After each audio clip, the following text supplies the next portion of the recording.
thank you all so much for joining us. I think we're ready to go. Also, good morning, everyone. My name is Jamie Morgan-Besser from the Australian Red Cross National Recovery Team, and thank you again for joining us for today's webinar with Grant Writing, Applying for Community Grants. Now, I wish to begin by acknowledging the traditional owners of the land in which we meet today. I'm on the lands of the Yuggera and the Turrbal people.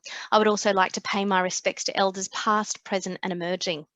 Today's webinar is being presented by Australian Red Cross. Now, Red Cross's recovery program is based upon the Australian National Disaster Recovery Principles, draws upon the Community Recovery Handbook, research from the Beyond Bushfires research program, as well as our own domestic and international experience. Red Cross has been supporting the recovery of rural, regional, urban and Indigenous Australian communities post-disaster since 2006. Our recovery programs are all hazard, consequence focused and work closely with local services, all levels of government and community groups. As a result of this community-led approach, all of our recovery programs are reflective of the communities that we work with. Red Cross adds value to recovery processes through having a trusted, neutral, independent role within communities that draws upon our unique national and international network of expertise. Now, following the 2019-2020 bushfires, Red Cross is committed to a 3-year recovery program across New South Wales, Victoria, Queensland and South Australia. Now, before I introduce our panellists, I would like to cover a few housekeeping topics. Today's webinar is being recorded and I will share the links to the recording with you, as well as the resources mentioned in today's session, so don't you worry about that. We also invite your comments and questions, so please look at the Q&A chat box and just pose them there. So if you think of a question at any time for our panellists, just type it in there and I'll either pose it at the time or we can wait for the Q&A section at the end of the event. So please welcome the Australian Red Cross Partnerships Manager, Supipi Jayawadena, to take us through today's session. Take it away, Supipi. Thank you, Jamie. Hello, everyone. My name is Supipi Jayawadena from the Australian Red Cross Partnerships team. Just before I introduce the panelists who are going to be part of the session this morning, I'm going to actually quickly take you through an overview of the webinar. So thank you, Jamie, again for the lovely acknowledgement of country. And after this, I will do the introductions of the panelists. And we'll do a quick brief session on introduction to grant writing. Following my presentation, you'll have the BHP Foundation and CommBank Foundation sharing insights from grant givers' perspective. We will open up for a quick questions and answers session soon after that, and will be joining with us my colleague Mitchell Jones, who will be unpacking the Bushfire Local Recovery Fund applications and the process for us. And we'll have another quick Q&A session afterwards. So we will now go to get to know who are the panelists for today. I would like to thank Jennifer Dawson and Danita Bigwood, who have kindly taken time this morning to join us. So Jen is leading the BHP Foundation's Australian Country Program that has a focus on Indigenous governance and harnessing the potential of young people. With 20 years experience in community development, Jen has worked in a range of public and private sector roles with local to global footprints, all centered on community empowerment, realizing human rights, being effective partners with Indigenous people. Part of Jen's career experience has been seeking grants from a variety of funders for social projects of varying scale and complexity. Welcome, Jane. Thank you so much for joining us this morning. And Danita. Danita is a senior manager at foundations at Commonwealth Bank, Australia, and has a passion to helping people through giving. For her, it is not only about helping the community organizations on the ground, it is also about facilitating the connections with CommBank staff and getting them excited about helping the community. Thank you so much for joining us, Danita. So with that, I'm also going to introduce my colleague, Mitchell Jones, who has been with us for the last 3.5 years as the primary contact for all tenders and grants across New South Wales and ACT. So he also manages a number of high-level corporate and philanthropic partnerships with us and working together to achieve strategic goals and our growth targets for the organization. During his time at Red Cross, he has helped secure over 8 million of funding for the organization, including an additional 7 million during the Black Summer bushfires. Thank you for joining us this morning, Mitch. And For you, just a quick background of myself. So I'm of Sri Lankan origin and have worked internationally from my career starting with American Express and with various not-for-profit organizations and international development organizations, including UNDP, couple of peace processes back channel, as well as German Development Agency and International Alert before I came to Australia. And in Australia, I have mainly worked with Northcote Disability Services and Red Cross. So with that, we will move on to the introductory session. Before that, I just want to make a disclaimer on behalf of Australian Red Cross that Mitch and I are part of the partnerships team, and we understand that emergency services in teams as part of Australian Red Cross would also like to apply for the same grant program. And as partnerships team, Mitch and I will be completely out of that process that Red Cross will be going through as we are participating in this webinar this morning. We are really grateful for the opportunity for the emergency services team has given us this morning to be able to share experience with all of you, and really hope this will help your process in getting successful grants through this opportunity available with the New South Wales government. So as part of the introduction, I'll be sharing with you a few simple steps we take as a team as part of the process. So for us, grant writing is like playing a game. We first decide, is this the game we want to play? So do we meet the eligible criteria that is outlined in the guidelines? Does it fit with our organizational strategy? Does that play with our organizational strengths? Are we competitive? What resources do we available at the moment? Do we have the right staff? Do we have the right support within the organization? Can we actually do it now? And we will look at also the budget limits that's given by the grant givers, generally the government or corporate or philanthropic grant givers, and decide, is this really realistic for us to do this program that we want to do? Is it enough? And we will also take time to go through the risks. We don't want to gloss them over. What are the other things in this field saying? Who else is playing in this space? Who else is working in this space? And are we actually duplicating work? Is this really the niche that the local community has? And is this really the need they have? Have we been successful with this funding before? Who have been successful if we haven't? And we will review the website, social media, annual reports just to understand that.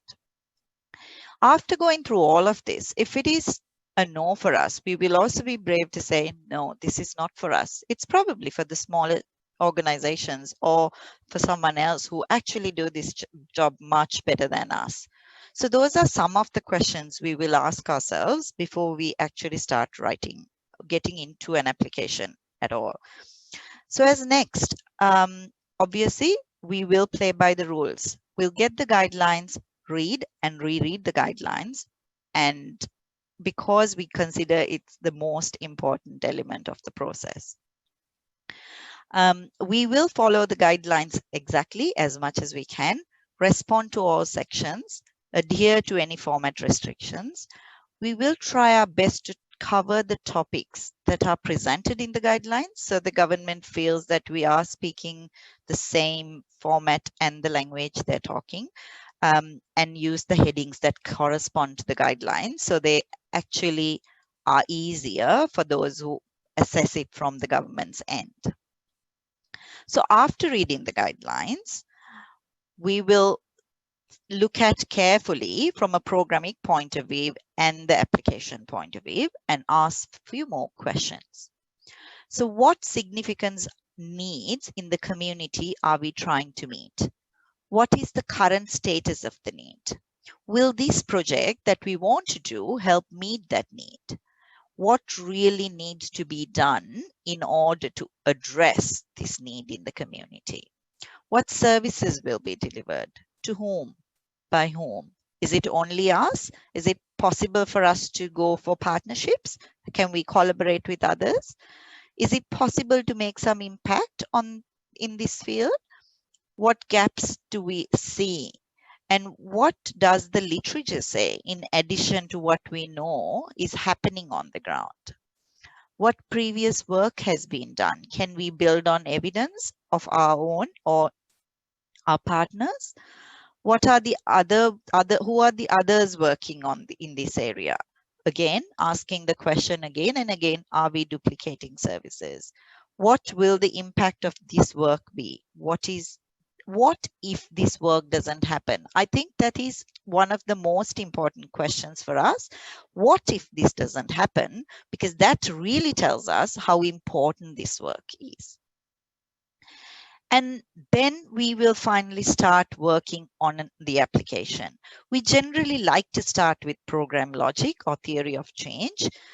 If for you, those who don't know what a program logic or a theory of change, a simple way for me to probably put it across is it's a tool to be clear in our heads about the logical flow of the program that we want to pitch to the funders. So to be clear on what we want to achieve, how we will do it, and what are the intended outcomes. So we will look at the intervention. It could be, say, for example, local exercises classes. And the outcome of that is increased physical activity. Outcome would be increased physical activity or improved physical health.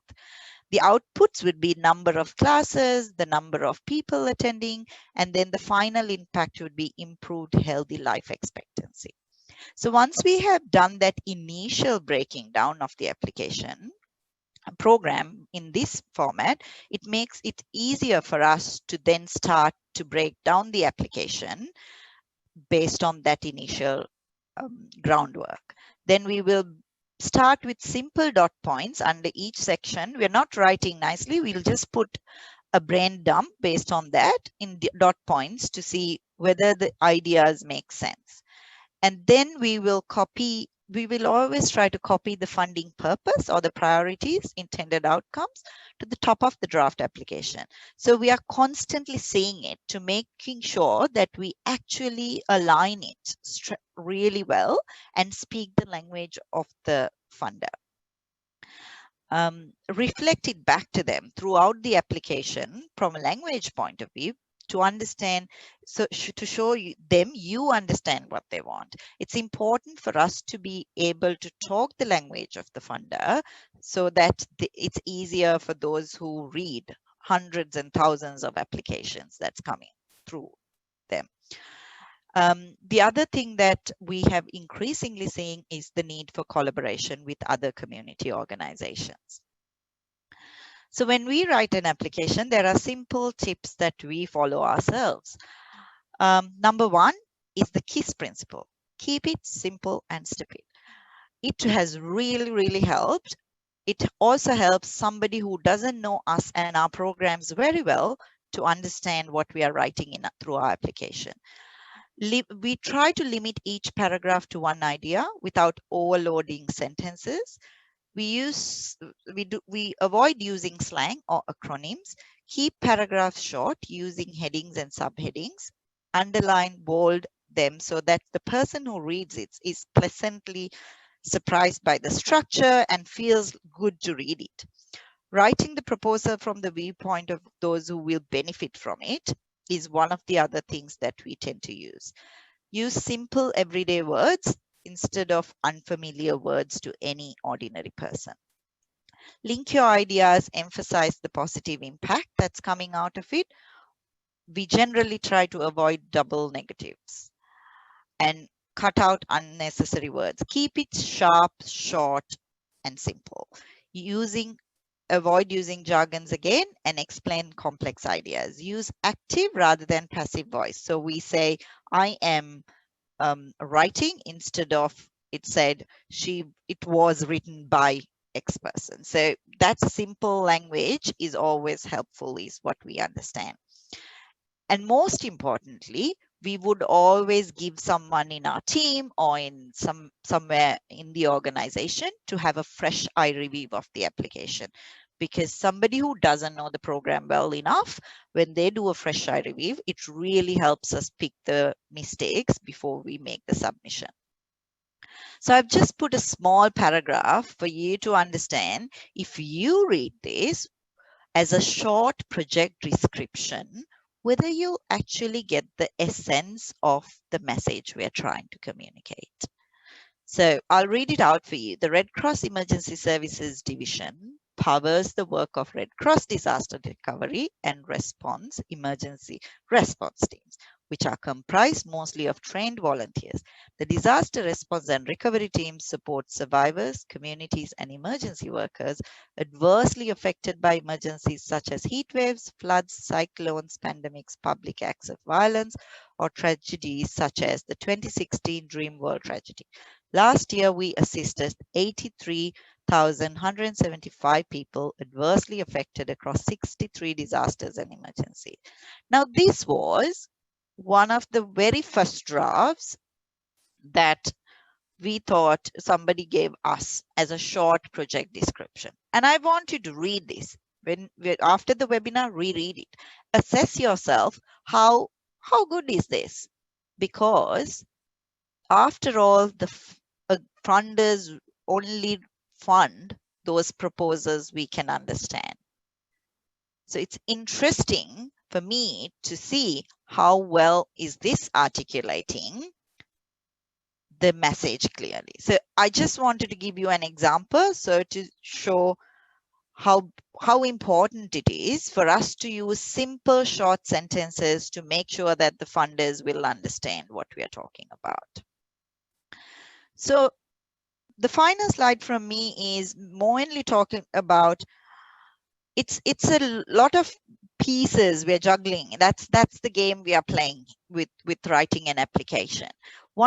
Some of the common themes we have seen as of late coming from governments mainly is that they strongly need evidence of need. They would like us to unpack the how. That's most of the time the feedback we have received as Australian Red Cross from the government says, I wish you actually unpack the how a little bit more. So I would emphasize, make them feel that we are ready to implement this the moment we get the money. The how is utmost important. And build on your experience, your expertise, your partnerships, collaborations, and demonstrate value for money, the sustainability from a programmatic aspect as well as the financial aspect, and innovative thinking. That's all from my end from an introductory point of view, and I would like to hand over to Jen and Danita to share their insights from grant giving perspective.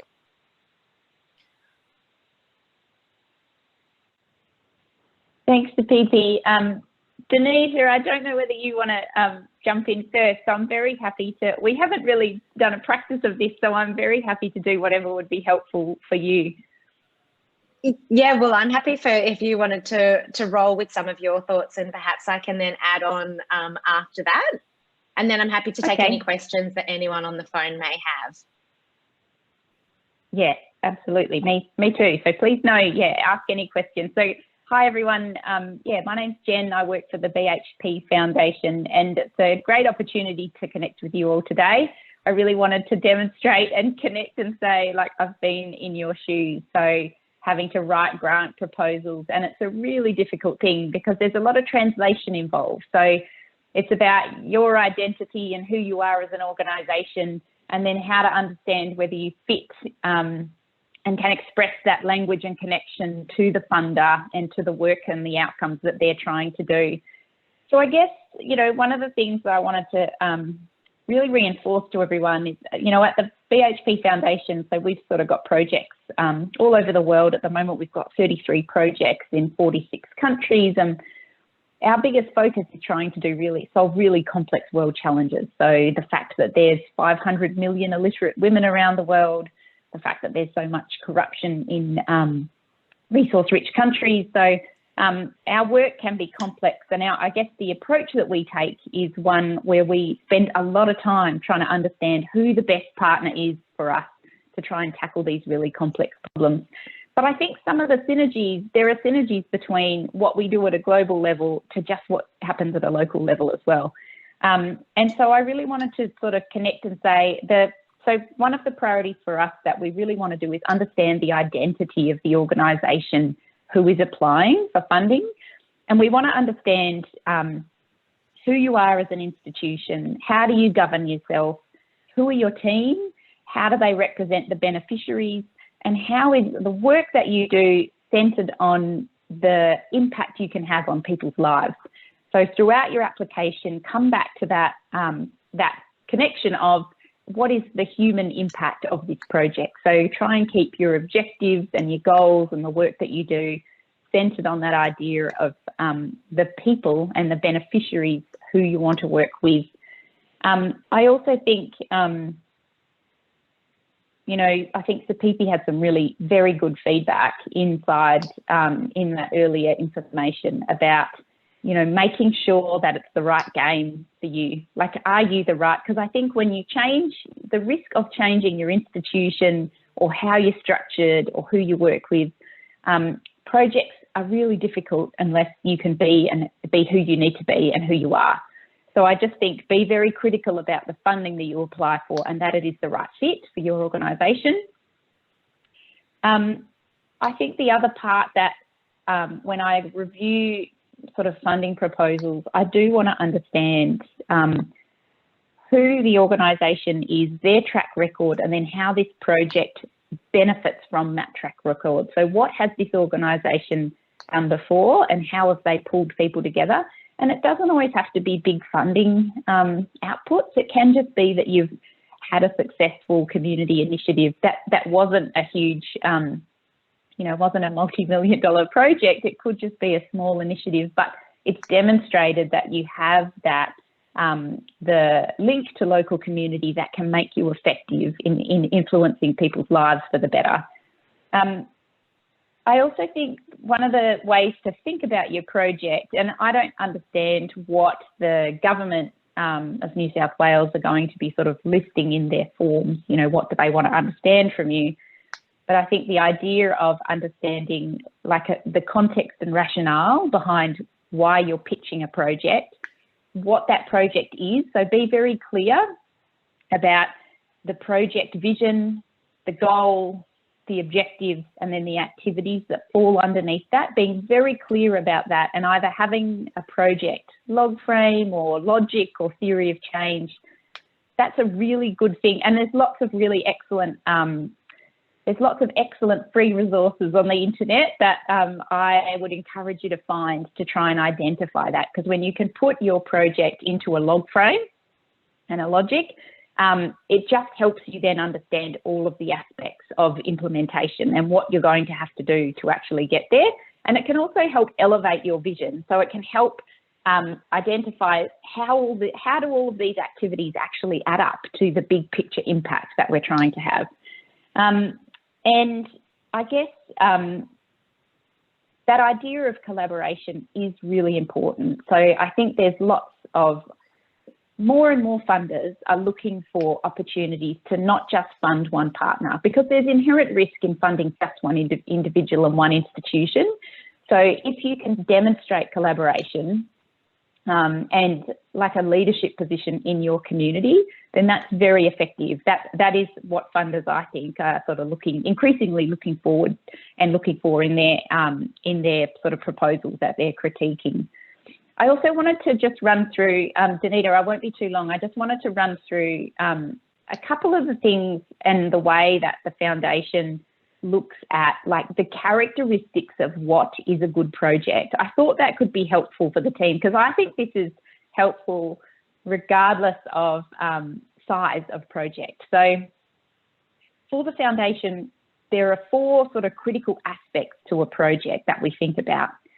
So 1 is leadership, 2 is governance, 3 is a centering on the beneficiaries, and 4 is enduring impact. And what we've done is, and I don't know, Sapipi, can I share my screen with you? Let me see if I can do this. You can, yeah. Okay, great. Just let me have a look at this. So share screen. So this is a document that we developed and again, we work on this every couple of weeks, because again, this is work that we take very seriously and we put a lot of feedback into. So I've gone back to our first version. I think we're on version 57 now, but I find this really helpful. So what is the aspect of a project? So again, thinking about leadership, what is the characteristic that demonstrates that leadership is built into a project?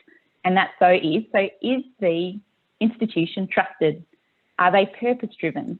Are they learning-orientated? And are they effective advocates? And then how do we understand then what enables them to have this characteristic, and then therefore the project has this aspect to it? These are the sort of characteristics that we then dig into and, find what they're enabled by. So I just thought this was good thinking to, put this into perspective of the project that you've got. And I'm happy to, I'll copy and paste this, but again, this is a very draft document. I'm happy for you to sort of share some of these thoughts with others. But these are bits that you can put into any project you've got. So is it robustly governed? Is it collaborative? Is it safe, secure and healthy? How inclusive is it? Does it empower beneficiaries? So these are all the things that I think the foundation takes really seriously, because no matter the size of the project, if they've got these characteristics, then they are resilient.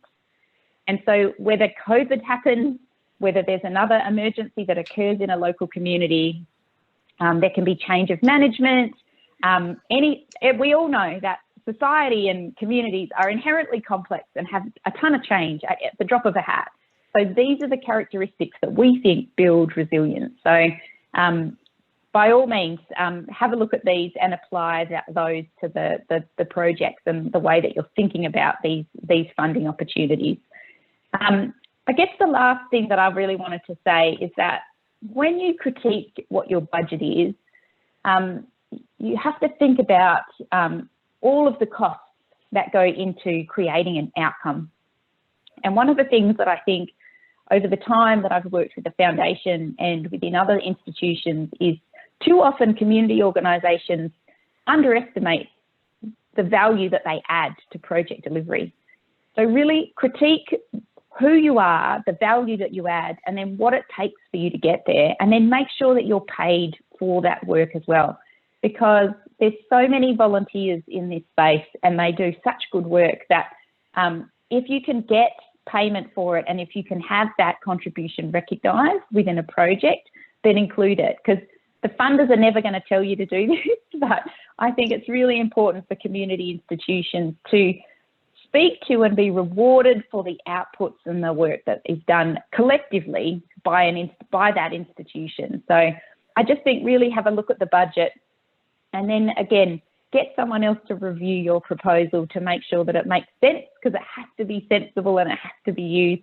The language and tone thing I think is a real challenge to kind of get over, but often having those, third-party reviews or trusted reviews is essential. I think also building in advocates for your project, so local advocates, is also a great way, and getting those people to critique your proposal is also an excellent way. So I think one of the best forms of feedback I've ever had from grant writing was when I asked a person who was totally against the project to review it, because you'll find that those who are the most sceptical of a project can often have valuable contributions to the way that a project needs to be written to be effective. So don't just speak to the positive people, also have those difficult conversations with naysayers if you need to get that view and to make sure it's incorporated. I think that's about it from me. So Danita, please feel free to, and I'm sorry if I've spoken too long, but yeah, looking forward to hear from you, Danita. No, not at all, Jen. Thank you so much, Danita. Yeah, excellent. Thanks, Jen. That was an absolutely brilliant presentation. So thank you very much for having me, everyone. I very much appreciate the opportunity to have a chat to you, and congratulations on all the amazing work you guys do in the community. I thought I'd start by giving a quick introduction of what I do and then share some tips and tricks on what we look for when we're assessing grant applications. So CommBank Staff Foundation is the staff charity of the Commonwealth Bank, and it's been operating for over 100 years.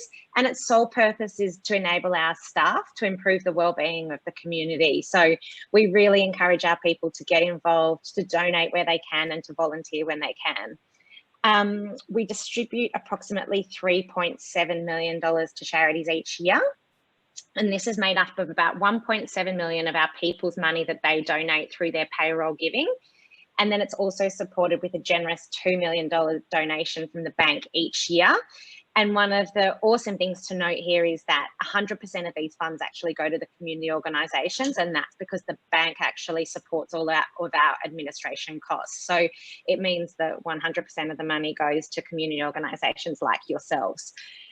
Our flagship program is the Community Grants Program, and this is where we distribute $10,000 grants to community organisations that have been nominated by our staff. So earlier this year, we went out to all of our people and said, you know, tell us about a community organisation that you're passionate about. You may donate to them, you may have been a beneficiary of their services, you may volunteer with them on the weekend, whatever it may be. And we assessed those applications, and as a result, we ended up distributing just over $2 million to about 200 organisations across Australia. So I thought today what I could do is just share some of the things that we look for when we assess our grants. Some of the things have been mentioned already this morning, but and I also appreciate that the grants we award are probably much smaller than some of the ones that you'll be applying for, but hopefully the information I share will be useful to you. So the first things first, and Supipi mentioned it earlier, is make sure you read the guidelines. So they're often the first things that we develop when we're looking to put together a grants program. And there's often some really, really critical pieces of information there. So governance is a really, really big for us at CommBank Staff Foundation. So it's really important that you're clear on the eligibility criteria up front. So for us at CommBank Staff Foundation, we are what's called a DGR2 entity, which means that we can only give to DGR1 charities. So essentially upfront, if we see an organisation that doesn't have the DGR1 status, unfortunately, we're not in a position to fund them. So we don't want organisations to go to all the hard work of writing out an application and then actually being discounted at that point. If you're not sure about the guidelines, definitely pick up the phone and see if you can speak to the person that's managing the program, because often you'll find is you actually get snippets and really useful information about what the grantee is looking for. So yeah, so really encourage you to pick up the phone where you can. When you're thinking about your application, what sets you apart? What's different to your organisation than the other organisations that charities might be looking for? So I appreciate this is extremely difficult in the case of a natural disaster, because I appreciate everyone's needing support and there's extremely worthy organisations out there. But where you can, try and include statistics in your application, data that supports the impact. With our grants, we have an assessment panel, and we provide our assessors with a matrix that they score each application against. So it's really important that, you know, where you can be really clear and articulate, because you'll end up scoring higher on that particular matrix for that particular grants program. A big thing for CBA, as I mentioned, the Staff Foundation is about connecting with our people. And so a lot of the time when we're looking at grant applications, we are looking at whether you have a connection to us. So, you know, do you know one of our employees, or perhaps you're connected with one of our branches, you may be a customer of ours. This is definitely by no means mandatory, and we don't rule out organisations if they're not a customer or they don't know a branch or an employee, but it definitely helps the application stand out and really gives that personal connection, which can sometimes help get things over the line. We find, again, you know, I'm talking about $10,000 sort of grants here, but it's really great if you can specify the project that you would like. funding to go towards, rather than keeping it broad and you know, it will help fund everyday expenses that you have on the go. Because I think what we love to do internally is we really love to look at how we can demonstrate to our people the impact that their funding and their donations are having. So where we can be really clear on what those projects are and the impact those projects are having, that really helps us understand exactly what the money will be used for, and can help get those things over the line as well. I know everyone's talked about impact today, so I won't, you know, keep going on about it. But again, where you're able to use data to demonstrate the impact of the project that you're looking for funding for, you know, tell us how many people you're, you know, you may be assisting as a result of the funding. Even simple things like how many more sporting games will you be able to put on as a result of new netball courts, or whatever it may be. Some of those really tangible things can be super, super helpful. Keep an eye on websites. So familiarise yourself with the organisations that provide grants that you think, as you know, I think Supi mentioned it before, you know, really look at organisations that you think you're aligned to and ones that are right for you. But keep an eye on websites. I know for us, we definitely always post up grant opportunities that are available to the public on our website, combank.com.au. And that really helps. So, you know, just to sort of keep a regular check-in there, we'll always have application dates available for people when they're available. And then really, really simple tips, which I'm sure you're all very familiar with. But, and as our other speakers have mentioned today, attention to detail is critical. Get another set of eyes over your work. Include videos and images with your application where possible.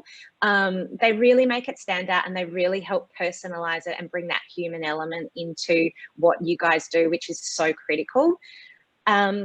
Make sure you include all the information up front. I know this sounds really, really basic, but don't make it difficult for the grantee to award the funding by making them follow up simple information like bank account details or DGR status or whatever it may be. As I said, it is really simple, but it does make a huge, huge difference when you're looking at, you know, thousands of applications coming through the door. With your budget, if you can try and demonstrate how you may be able to achieve cost savings or make the budget stretch further, that's always fabulous. And my final point is, and I'm sure you're all aware of it, is don't leave it to the last minute. Unfortunately, at CBA and, you know, across all the organisations that provide grants, we are not immune to system glitches. So it would be so heartbreaking if you missed out because, you know, our systems crash or whatever. So, and definitely, I think where you've been able to take the time and really think about, you know, what you want to include in your grant applications, and some of those amazing and really helpful tips that Sophie gave earlier, I think that really makes a difference. But I hope that's been useful. I'm happy to take any questions that anyone may have. Yeah, over to you. Thank you, Danita. It's fabulous. I'm learning myself quite a lot. Okay. Yeah. So we do have a question actually asked twice, the same thing, probably to you, Danita. Can you please clarify DGR state 1 and 2? What's the difference, please? Yes, so DGR2 are organisations, so charity organisations that are basically they're giving the money to the doers in its simplest form. So a DGR1 organisation are the organisations that are really helping people on the ground. They're the ones that are helping the beneficiaries of the funding. We are the ones that, so a DGR2 entity would be an organisation that's funding those organisations that are doing the doing. Yeah, that's probably in its simplest terms. It's a tax office. You apply through the tax office for those for that particular DGR status. But yeah, hopefully that helps answer the question. Yeah, I think and so. And it stands for, DGR stands for Donatable Goods Recipient, meaning that you are essentially a not-for-profit or a charity. So DGR status is a great thing to achieve. So if you can as your community organisation achieve DGR status, that's an excellent outcome. It is a little bit difficult and tricky sometimes to achieve that. So it takes a little bit of administration prowess to complete the forms, figure out what status you're looking for, provide the evidence, and then also have the structures internally that mean that you meet what is the sort of minimum standard of what a DGR is. So it's something that absolutely community organisations should consider and look into, but sometimes it can be a little bit tricky. Thanks, Jen. We do have two other questions, one of which Mitch has answered. They're very directly related to the grant opportunity. So I'll probably read the first one. Mitch, you can probably elaborate your response. It's from Andy, who had to leave at 10:40. I'm sure he has left already.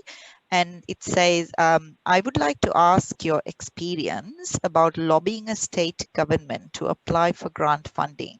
The current bushfire local economic recovery amounts of 400K to 20 million fits states government rather than community organizations.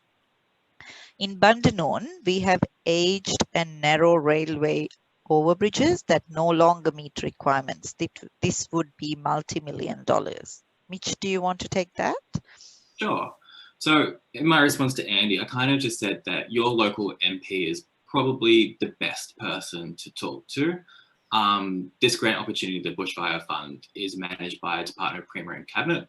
So they're probably a bit more busy and a bit more rushed off the feet to respond to kind of individual requests. So my suggestion would be just to talk to your local MP, and they can then be your champion in the hallways of Parliament. They can talk to other people, they can float it past the Minister's office, and they can get that support on behalf of you. We at Red Cross, we always try and get, if we can, a letter of support from our local MP's office for where we're trying to fund. So whether that's an infrastructure grant or a community grant, we do try and get those letters of support, and they just go an enormous way in backing a project. They're incredibly helpful. In terms of bridges and stuff, I think I know the bridges that you're talking about in Bandanoon. Like there's no reason why this fund wouldn't cover that. Bandanoon was hit by the bushfires. It's a completely eligible location. And it's just a matter of making sure that you've got that previous experience, governance, and all of that stuff on hand to be able to kind of make sure you can achieve something. Yeah, thanks, Mitch. And I also think this is one question that probably tells us the importance of government engagement. So as a community, how can we constantly engage with the government, write to them, and keep them updated about our pain points, our challenges, as well as what we do well, so that it's easier for us to actually push for funding at the times that we really need, rather than only being reactive only when there's a need. The constant communication with some of these funding bodies, particularly from a government's point of view, would come in really handy for us to ask money at the time of real need.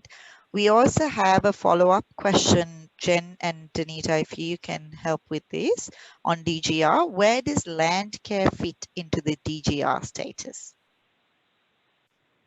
Do you want to take it, Jen? Yeah, I'm not sure. I think that there's a lot of environmental organisations that do have DGR status.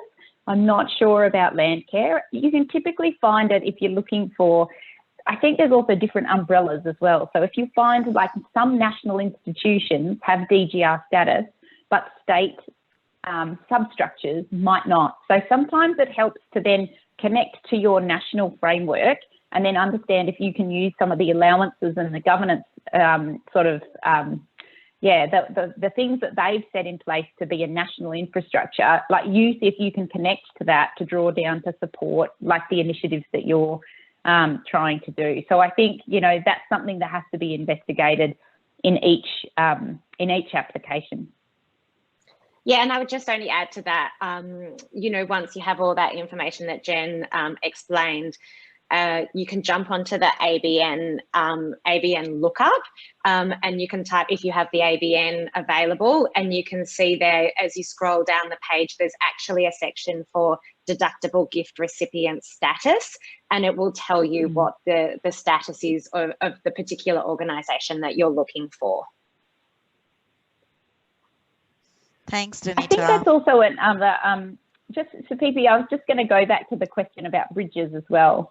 So I think, you know, when you are a community institution, if you can see those points of collaboration where you can bring the local council to be part of an overall project, and maybe this is the aspect that you deliver as part of the project is emergency response, but in order to do that, you know, you need to have the bridges at the appropriate weight bearing load in order to take the vehicles that need to provide emergency response. So if there is a bigger project in mind, then think in that way and try and convene the community in order to represent that, because often those proposals that are a one-stop solution to a community's requirements, government are looking for that. So government want their investment to be innovative, they want it to be effective, and they want it to have the greatest impact. And if that's for your institution to then step back and go, all right, so outside of our direct view on this, who else is trying to work in this way, and how do we connect with them to form a bigger project that delivers this outcome? Because there's efficiencies to be made when, like budget efficiencies and sustainability efficiencies to be made when you are working together in collaboration across a region. So that's just sort of the other part that I wanted to say. Like, look at if you are part of a national organisation and you're a sub branch, look to them. So such as I can see there's someone from the Breastfeeding Association. Like, you've got a national association. Have a think about what and the ways you can draw down on that to impact your local community. And then think about the project with that lens, that community-wide lens. How do you determine what this impact needs to look like and who needs to be sitting at the table? Thanks, Jen. We do have a few follow-up questions. I hope both of you can stay with us for another quick 10 minutes. A question from Helen: is there recurring funding available to assist remote projects with wages for support staff, for example, youth and health workers? I'm not too sure whether she's asking. Helen, are you able to clarify? Are you asking that question from BHP Foundation and CommBank Foundation, or are you asking it from government funding opportunities point of view? If you can type that, until then I'll move to the next question. The next question is whether this will be available online.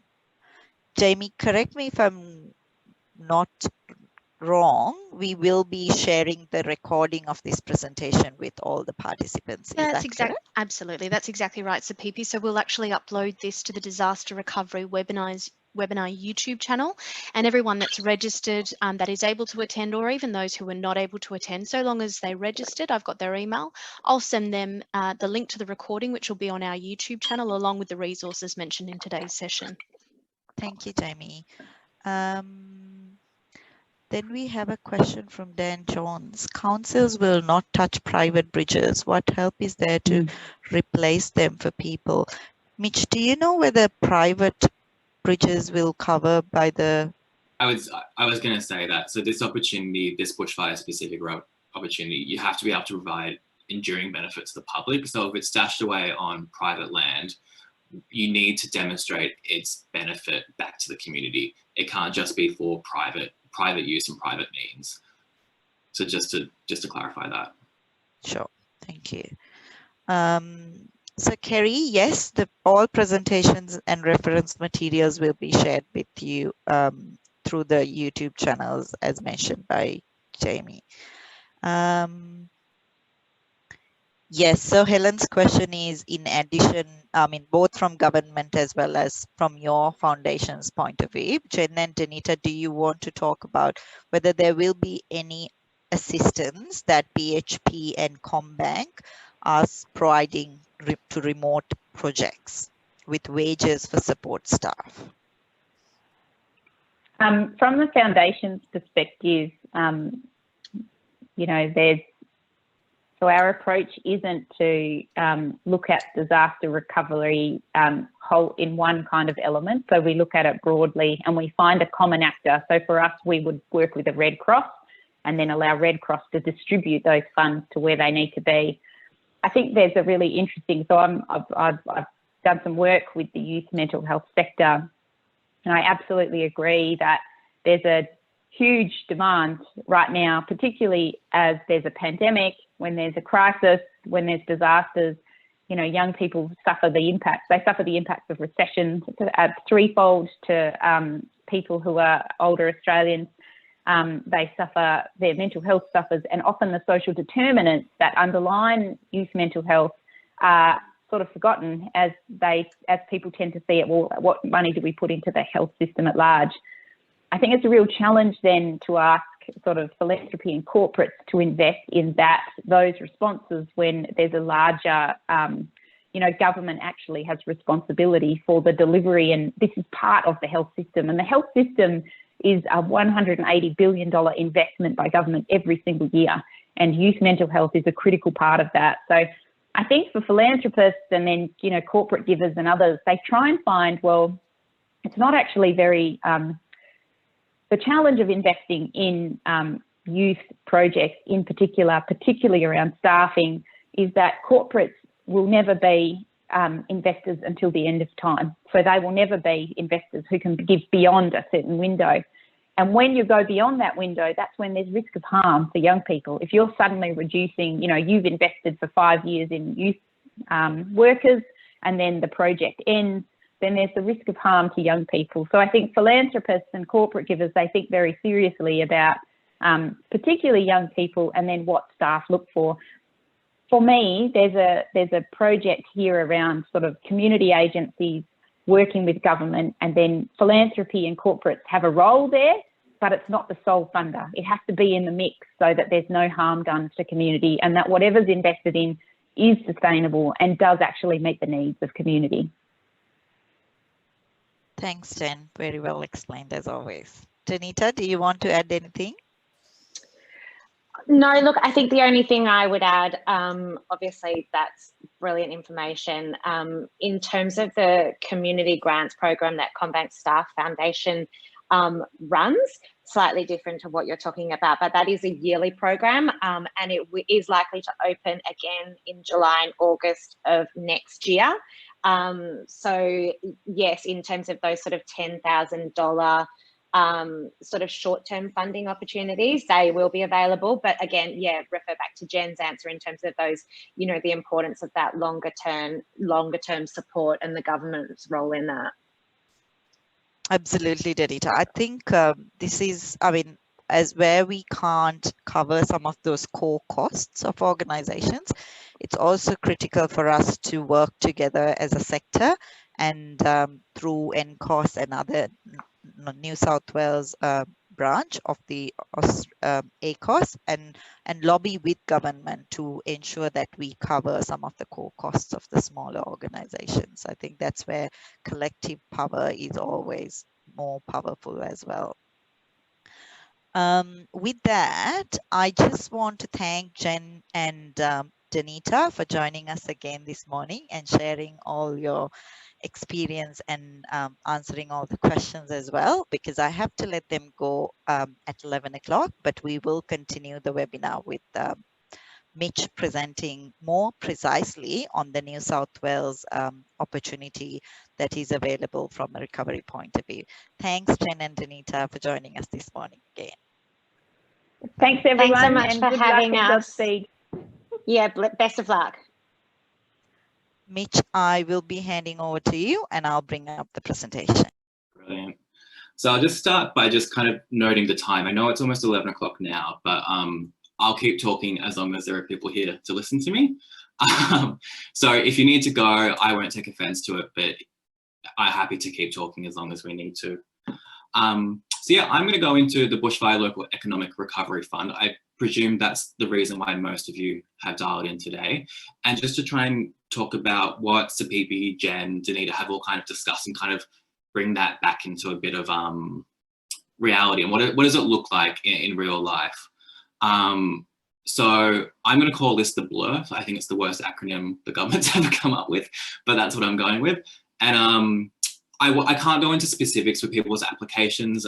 We would just spend too much time. I don't have the individual knowledge to kind of tackle that, but just to try and give a bit of a general overview on things to try and think about additional questions to ask yourself and how you'll go about managing the resourcing and time costs to get an application in. So just as a bit of an overview to start with, the Blur Fund is open now to support communities to recover both economically and socially from the 2019-2020 bushfires. There are 3 project types that are available to apply for. So that's infrastructure projects, environmental projects, and social business and environmental education initiatives. You then just need to align them to the following categories. It's not too important where it goes kind of thing, but those categories are just enabling infrastructure, industry and business development, social development, natural environment and resource development, and built environment adaptation. Thanks, Phoebe.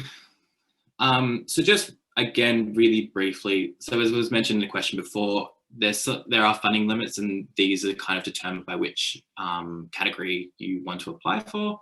So the infrastructure grants have a minimum of 400,000 and a maximum of 20 million. The environmental grants have a minimum of 200,000 and a maximum of 4 million. The social business and environmental are the same with a minimum of 200,000 and a maximum of 4 million. So the fund is open now. It opened about 2 weeks ago on October 27. Applications close in December 11, so exactly 1 month from today. Those outcomes should start to be working through in April 2021, with project commencement beginning prior to September 2021, and then having your projects completed and being able to report on that progress by the 30th of June 2022. I think, sorry, Speedy, not got two points. Just 2 really quick things on that. Just note the time period between when applications close and outcomes. It's 4 months. That's an incredibly long period of time to wait. I acknowledge that. So just to just be patient and just let that timeline kind of meet its course. I know it'll be infuriating to wait for 4 months, but just to note that now so it doesn't come as a surprise later down the track. I'd also say that while the guidelines say September 2021 for project commencement,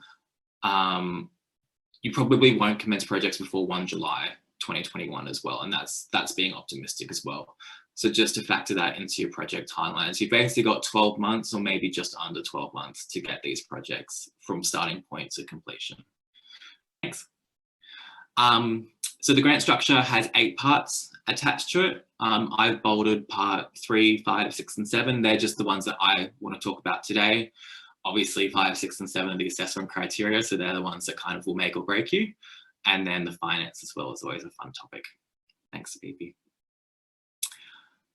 So just to talk about the finance section, as Jen said, the budget stuff is really important. And I would just stress the point that you should include all the costs of a budget. Don't try, I know the value for money is an assessment criteria, usually with government contracts, but if you're not reflecting the real cost of delivering your project, whether that's an infrastructure project or a social project, you might be doing yourself and your organization more damage in the long run if you're kind of leading your organization down towards a path of kind of financial unviability. So make sure that you're including your stuff on costs like superannuation and annual leave, that you do have management and administration costs, and that you are charging for proportionate rent as well. So what I mean by that is that for any staff that may be attached to this project, that you're paying their rent as well. Not the whole rent, but just the rent that that person is responsible for. I've asterisked that one just to kind of point out to you as well that the environmental and infrastructure grants you can't charge that rent for, but with the social programs one you can. So just to make sure again that you're going back to the guidelines and making sure that you're seeking eligible costs for the category that you want. My final point there is just to say that you won't receive what you don't ask for. So put yourself in a point of negotiation with the government. You can always negotiate down, but you're never going to negotiate up with the government. So like I said before, don't be afraid to put in your project management costs, your administration. They're necessary costs to make sure that your project can be delivered. So those are things that might be your management structure for a director or regional manager costs, HR costs, any marketing costs, IT costs, and if you're lucky enough to have any legal or finance teams as well, make sure that you're covering them at a proportional level as well. Like government grants are where you can afford to charge what's actually going to happen. So make sure you are doing that. The guidelines do state that 20% is the maximum that you can charge in project management. I think that's fairly lenient. I think the benchmark across the sector, our community sector, is about 12 to 18%. So just make sure that you're meeting that requirement as well. Just some other things to think about is, do you want money for an evaluation? Do you want to prove back to the government that your project was successful? Are you trying to build a new evidence base and stuff like that? So do you want extra money for an evaluation or monitoring evaluation framework, or can that be built into your existing costs as well? If you need money for an audit at the end of your project, make sure you include those costs as well. Thanks, BP. So in the guidelines, it does mention that co-contributions are strongly encouraged, but not mandatory. I know it's incredibly hard to provide co-contributions, especially as small local community organisations. We at Red Cross struggle to provide co-contributions as well, so I feel you on that one. But there are other ways than hard cash to provide co-contributions. So if you're a small local organisation, maybe there's a local business willing to provide sponsorship for your project. Maybe your local council can provide kind of local expertise. So that may be something like surveying or just a marketing option as well for you. In-kind costs, they're free and they don't cost anything, but they're an incredibly valuable co-contribution. So there may be things like venue hire, transport and logistics, hard materials or printing, and then consider volunteering as well. What is the labour cost of having a volunteer attached to your project? So at Red Cross, we do have a monetary value attached to our volunteers, and we do consider that an in-kind contribution. And then can you or have you secured funding elsewhere? So through other grant rounds or private donations kind of thing as well, they can be considered co-contributions as well. Thanks. So just to go into the assessment criteria really quickly, I thought it might be best to kind of approach this section how I guess CPP and myself will do it at Red Cross as well. So I've teased out some of the more lengthy and meaty questions within this application itself. And you'll see that, like CPP said, to try and ask smaller questions within a bigger question as well. So I'm trying to provide some of these smaller questions for you as well. We'll give you this deck or something similar to it at the end of this as well, just to try and help you frame your response and make sure that you're getting enough kind of bang for buck out of the very tiny 200 words that you've got. So the first question within the regional benefits section, how does your project align with one or more of the identified strategies to support regional recovery or resilience? They give a whole bunch of options within the application. So they're the ones that are on the left-hand side. As a national organisation, Jamie mentioned at the start, Red Cross, we align ourselves very strongly with the National Disaster Risk Reduction Framework. But you may find there are other options for you as well, so state recovery plans or local government strategies as well. So just some other questions to kind of consider before you kind of jot down your response to this. So do you and does your organisation have a formalised role during an emergency response? Maybe you're contributing towards mitigation rather than response. Are you able then to improve local coordination, and are you duplicating services or initiatives, or are you rather filling a gap? So those are things that you want to consider if you're going to contribute to these strategies. You want to make sure that you're not duplicating, but you want to make sure that you're able to say that your activities are directly working towards achieving the goals of one of these strategies or plans or frameworks. So I've just noted down there some other things you might want to consider as well. You've got the report into the Royal Commission into National Natural Disaster Arrangements has been released as well. The New South Wales Government Bushfire Inquiry came out a few weeks ago as well. So those reports as well will have a lot of information in them as well.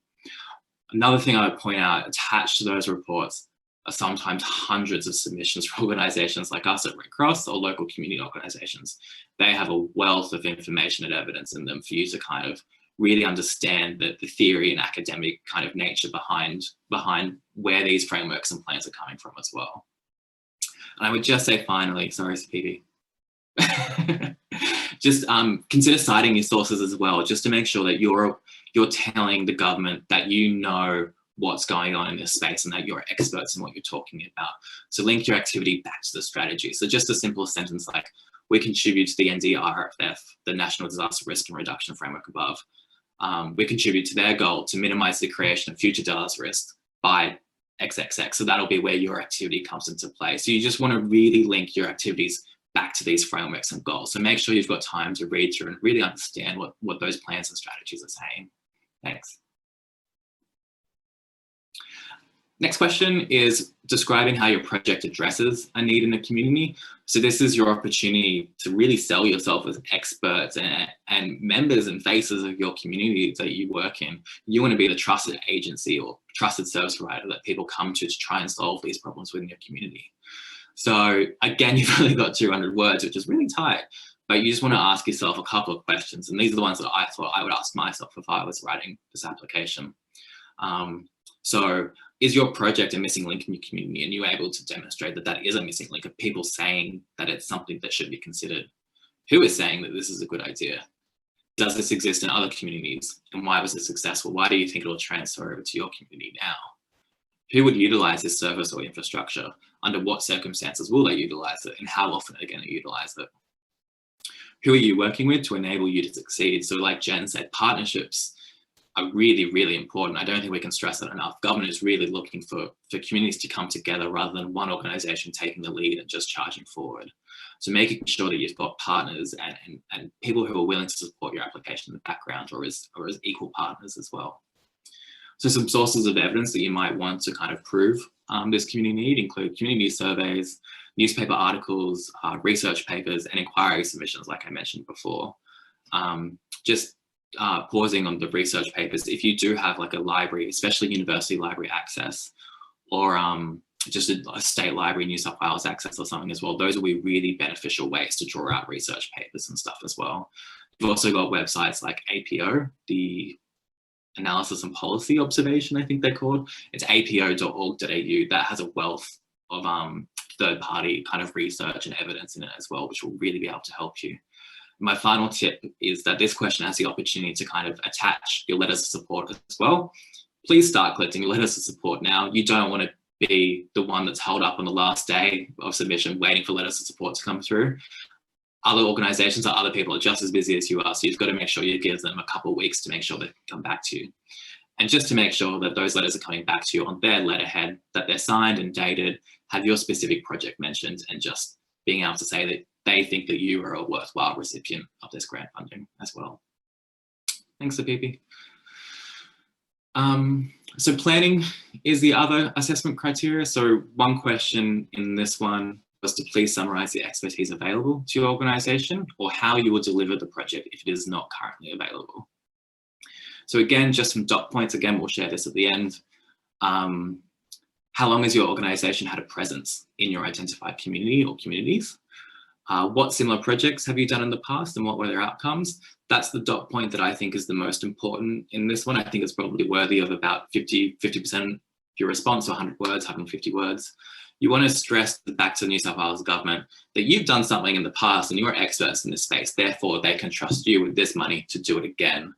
So you will talk about a project that you've done in the past or something that you're a part of that really shows how you are able to achieve a positive outcome in your community as well.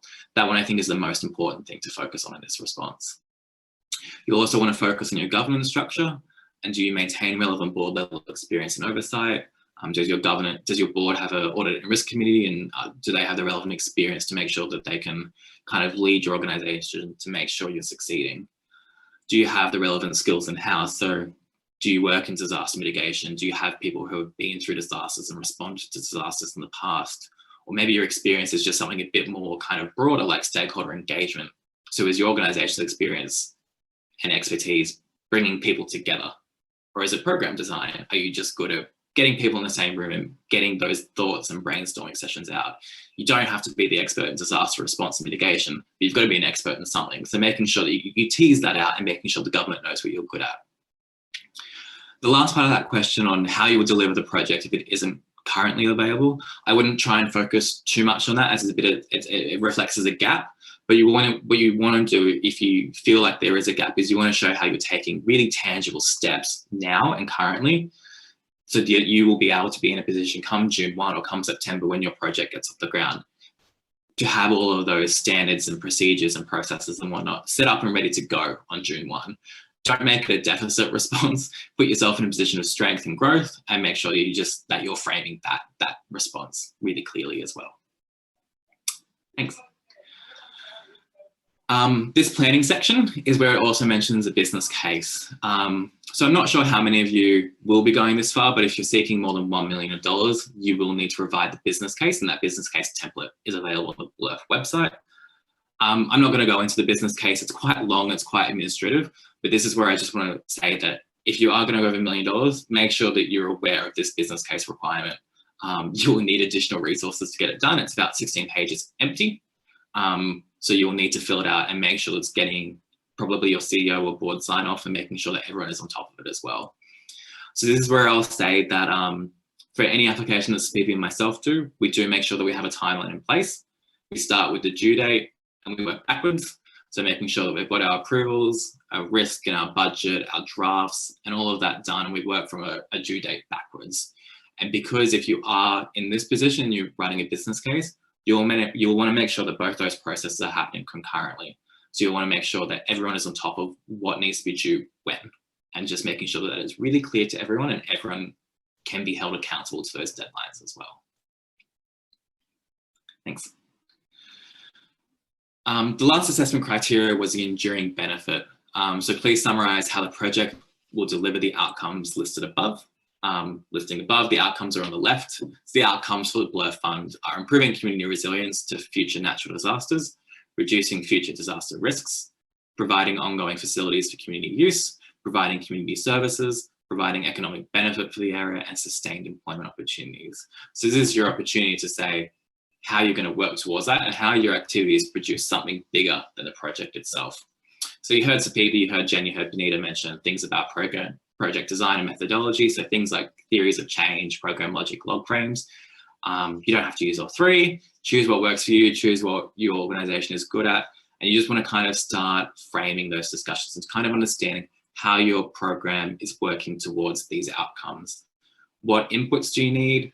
What activities do you have to run? What are your outputs? What's your short-term outcome? What are your long-term outcomes? Those are the kind of discussions that you want to be having now to make sure that it's all set up, ready to go, not only by submission, but also June 1 when you get the money in your bank account, you're good to go. So this design process should draw out, stakeholders, activities, short-term outcomes, like I said. Sorry, Stevie.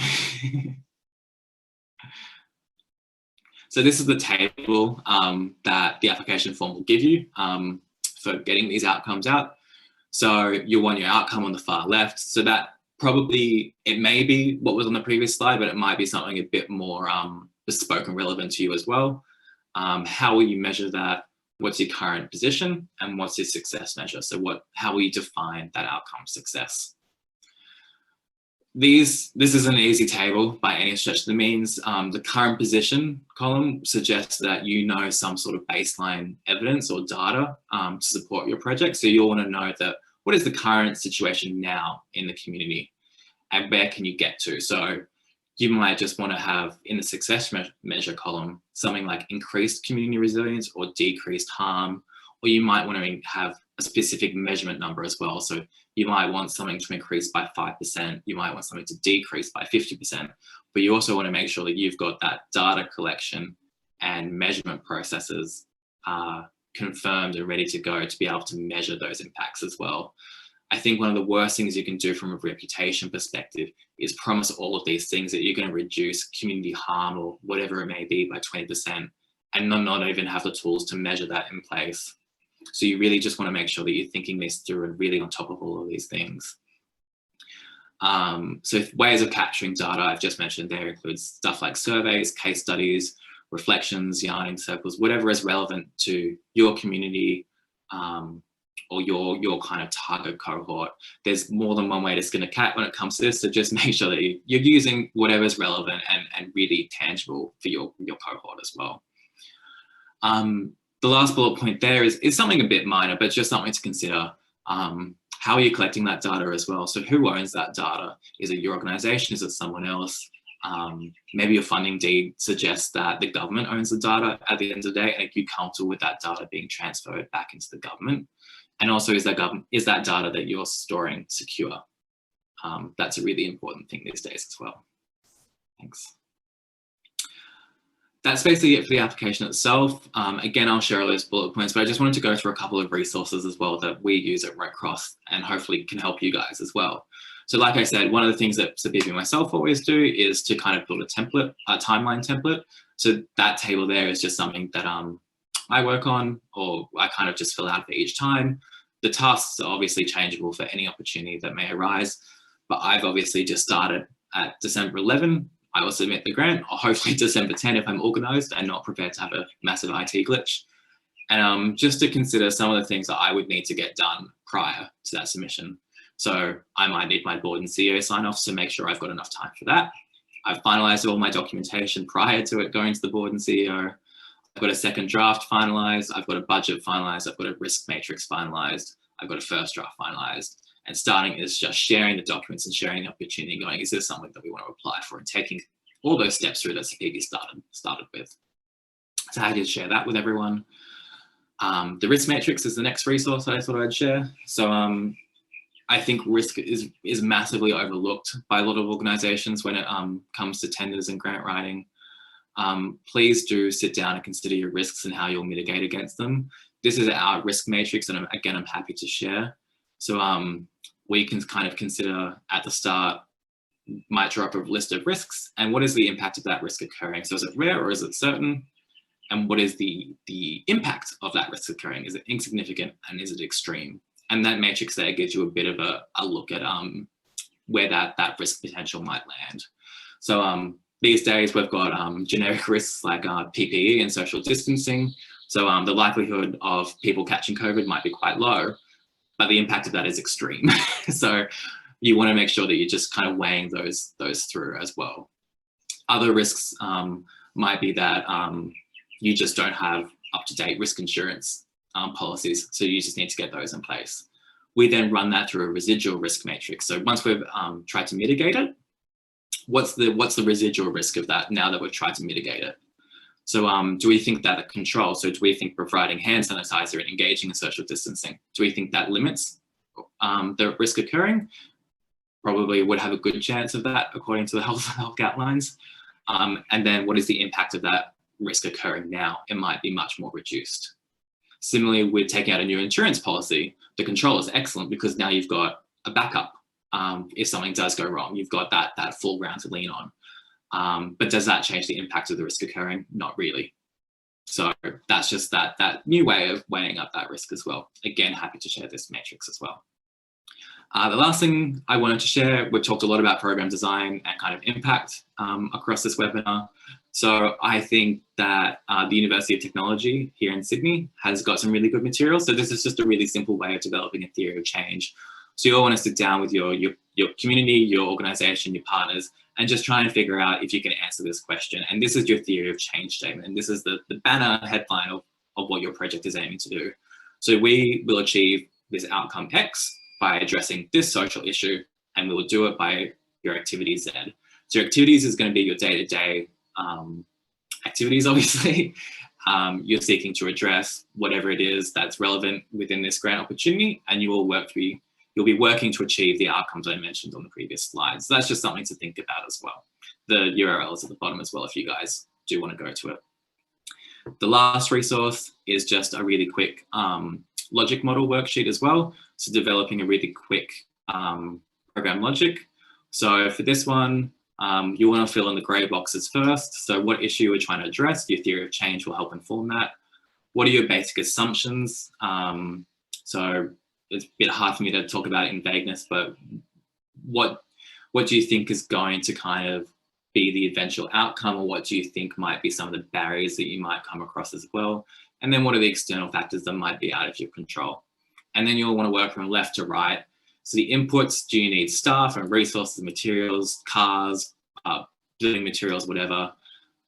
Your activities, are you going to run workshops? Are you going to start building something? Those will be your activities. Your outputs will be, I will run 15 workshops. I will have a new bridge, those kind of things. Your outcomes are increased community resilience, or better infrastructure to respond in times of disaster, or just rebuilding after disaster has hit.